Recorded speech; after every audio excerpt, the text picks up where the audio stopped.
राजगृह वाचवण्यासाठी उसळलेला समाज. डॉक्टर बाबासाहेब आंबेडकरांच्या निधनानंतर 1957 साली मुंबईतील त्यांच्या पवित्र निवासस्थान राजगृहावर काही राजकीय लोकांनी ताबा मिळवण्याचा प्रयत्न केला. हे सार्वजनिक स्मारक बनवूया अशी मुद्दाम अफवा पसरवली गेली आणि समाजात खळबळ उडाली. ही वार्ता पसरताच दादर, माटुंगा, चेंबूर, ठाणे, पुणे आणि आसपासच्या भागांतून हजारो आंबेडकरी अनुयायी रातोरात राजगृहाकडे धावले.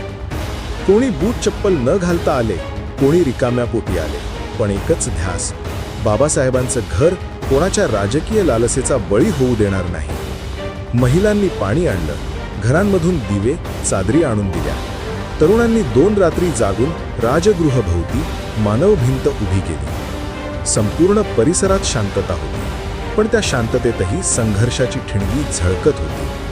त्यावेळी यशवंत आंबेडकर गेटवर उभे होते. जनसमुदाय पाहून ते भावुक झाले आणि म्हणाले, बाबासाहेब नाहीत, पण तुमचा स्वाभिमान त्यांच्या घरासमोर पहारा देत उभा आहे. हीच एक वाक्य हजारोंच्या मनात ठिणगीसारखी धडकली. ज्यांनी बाबासाहेबांना वडील मानलं, त्या समाजानं त्या रात्री त्यांचं घर स्वतःच्या जबाबदारीवर सांभाळलं.